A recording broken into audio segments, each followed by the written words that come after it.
Bonjour et bienvenue dans cette vidéo, j'espère que vous allez bien. Aujourd'hui on se retrouve pour les lectures du mois de septembre, mois pendant lequel j'ai lu... J'ai lu 10 livres, là vous en avez 9 et puis j'en ai lu également un en e-book et donc je vais vous présenter tout ça. Pour commencer, je vais pas m'attarder très longtemps dessus, il n'y a pas eu de vidéo lecture du mois d'août tout simplement parce que avec l'arrivée de Midnight Sun, j'avais prévu une énième relecture de la saga Twilight. Donc du coup, en ce mois d'août, j'ai lu Twilight en lecture croisée avec Midnight Sun. J'ai enchaîné avec New Moon puis Eclipse. Et puis le mois de septembre est arrivé. Et là, j'en ai profité pour glisser ma première lecture, relecture en l'occurrence, pour le Pumpkin Autumn Challenge, et il s'agit de The Short Second Life of Britanner par Stephanie Meyer, publié chez Little Brown. Et une fois que ça a été fini, j'ai bien sûr poursuivi avec Breaking Dawn, toujours de Stephanie Meyer, toujours publié chez Little Brown, donc le dernier tome de la saga Twilight. Voilà, comme ça, ma relecture s'est donc terminée en ce mois de septembre et je vais pas forcément vous parler de Twilight parce que c'est un peu comme les Harry Potter. Je me vois pas trop les chroniquer tellement je les ai lus une quantité de fois folle. Donc je sais même pas si j'arriverai à les chroniquer de façon objective comme lors d'une première lecture. Donc si je dois un jour parler de Twilight en vidéo, ça sera fait d'une autre façon, en tout cas pas dans une vidéo lecture. Suite à cette grosse relecture de la saga Twilight qui m'a pris un bon mois et que j'ai fait traîner, il me fallait vraiment quelque chose pour m'aider à quitter un peu cet univers, à vraiment passer à autre chose, quelque chose de rapide. Et du coup, je me suis penchée sur Heartstopper, le premier tome par Alice Oseman, publié chez Hachette, qui raconte l'histoire de Charlie et de Nick. Charlie, il est homosexuel et tout le monde le sait au lycée. Et puis il y a Nick qui est rugbyman et lui il est complètement hétéro et ça aussi tout le monde le sait au lycée. Pourtant ces deux jeunes garçons vont se rencontrer, vont devenir hyper amis et peut-être même un peu plus. Autant vous dire que cette lecture m'a beaucoup plu au point où un petit peu plus tard dans le mois j'ai poursuivi avec la lecture du tome 2 et puis la lecture du tome 3 et j'ai pas continué parce que le tome 4 n'est pas encore sorti. Mais autant vous dire que j'ai vraiment beaucoup apprécié, donc là je vais vous parler des 3 tomes mais je vais juste tenir le premier tome dans ma main parce que c'est un peu lourd.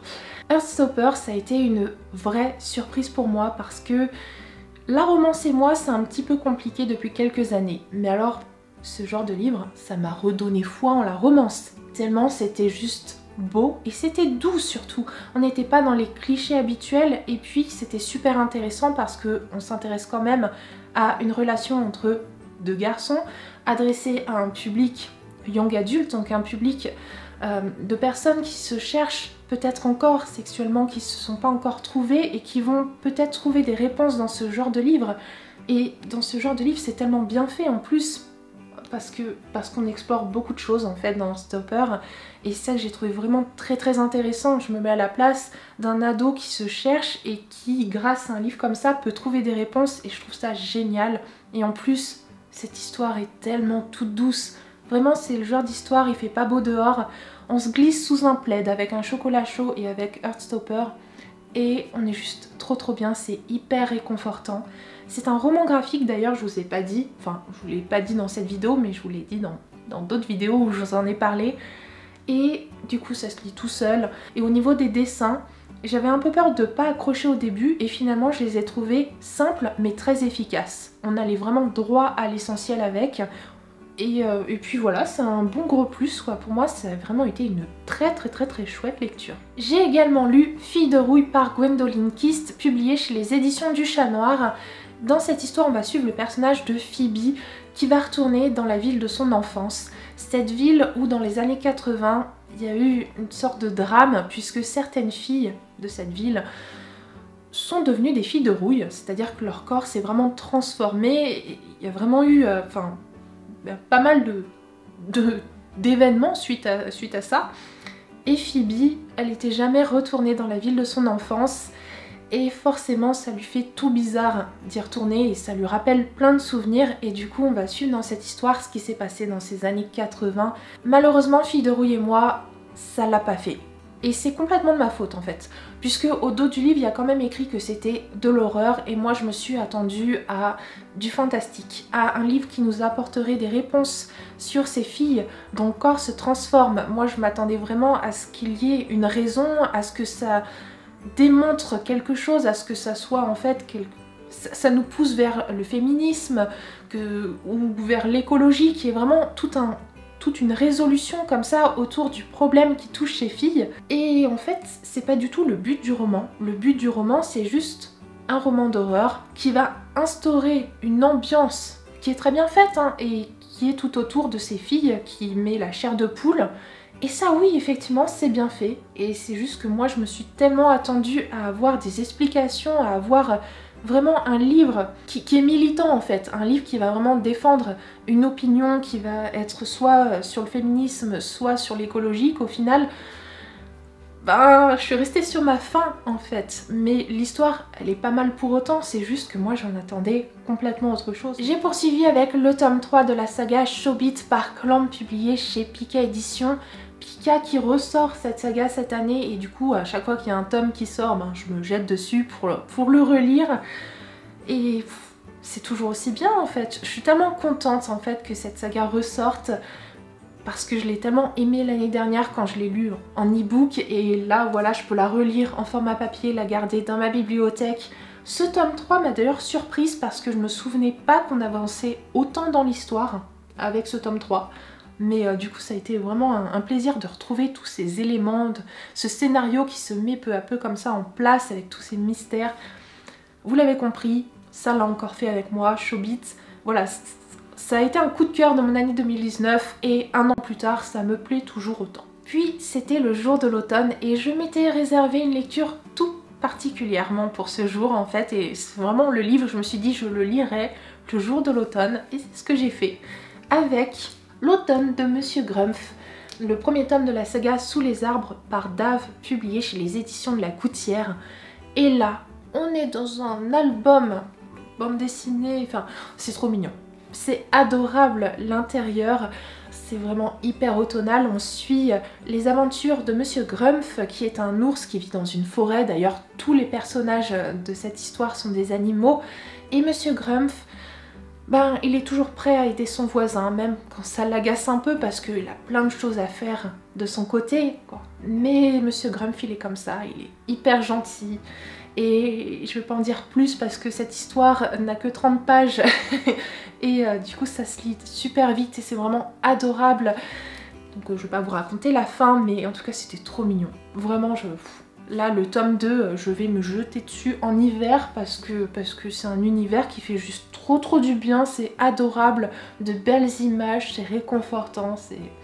Enfin voilà, quand on aime les animaux, la forêt et les saisons, c'est à lire. Puis j'ai lu In the After, le premier tome de la saga de Demetria Luneta, publié chez Lumen. Je l'ai lu en e-book et bah, ça a été une très bonne surprise. Ça faisait des années que j'entendais parler de In the After en très bien et je comprends pourquoi. Dans cette histoire, on va suivre, je ne sais plus son prénom, et ça craint du boudin.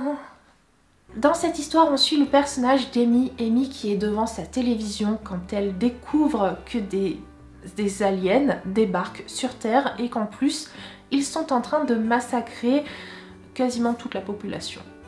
Du coup, Amy, pendant des années, va se cacher avec une petite fille qu'elle a surnommée Baby et toutes les deux vont vivre ensemble et elles vont essayer de faire le moindre bruit possible pour ne pas se faire repérer des aliens puisque eux, dès qu'ils entendent le moindre bruit, dès qu'ils voient la moindre lumière, ils se jettent sur les humains et ils les dévorent.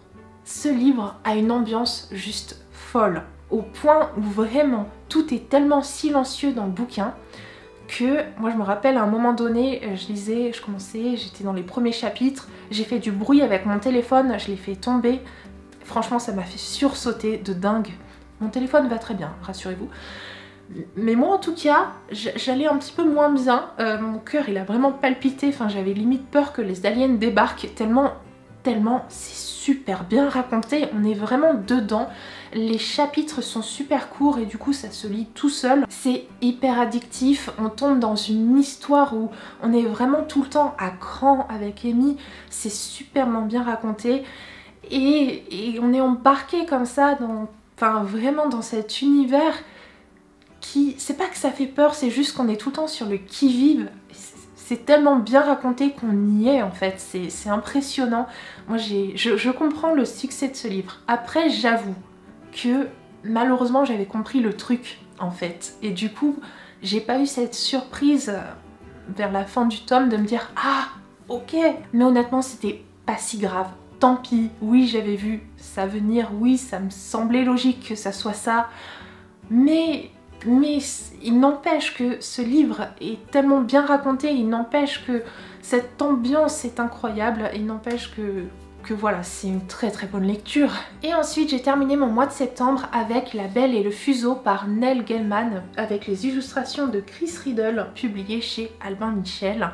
Là on est sur une réécriture des contes de Blanche-Neige et les 7 nains et aussi de La Belle au bois dormant, puisqu'on va suivre l'histoire d'une reine qui va être avertie par ses amis les nains qu'il y a un danger dans un comté voisin, et notamment qu'il y a une princesse qui est endormie.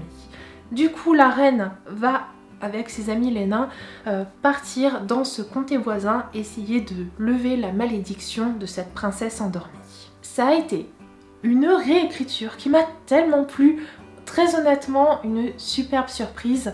Déjà j'aime beaucoup les réécritures de contes, mais enfin en plus il y avait les très très belles illustrations de ce livre. En plus de ça, eh bien c'est très très bien raconté et on se laisse comme ça amener dans cette histoire. On va suivre la reine avec ses amis les nains, on va voir leurs aventures, leurs périples, et on arrive à ce moment où la reine va rencontrer la princesse endormie. Et alors là j'avoue que j'ai été tellement surprise dans le bon sens, je m'attendais complètement à autre chose en fait, à quelque chose de logique en fait dans ce genre d'histoire, et non, et c'était trop bien, et j'ai beaucoup aimé finalement ce renversement de situation. Je peux pas trop vous en dire évidemment parce que c'est pas une histoire qui est très très longue, mais vraiment c'est une histoire qui surprend, et puis dans un tel contexte avec un ouvrage aussi beau en fait. Ça a été une lecture vraiment hyper agréable, sans doute un coup de cœur je pense, parce que voilà, il y a certaines choses qui sont montrées dans ce livre qui m'ont vraiment beaucoup plu, et j'ai beaucoup aimé aussi la conclusion de ce roman. Voilà, j'ai l'impression que j'ai été hyper rapide aujourd'hui, mais je pense que j'avais pas mille et une choses à vous dire sur mes lectures en fait, tout simplement.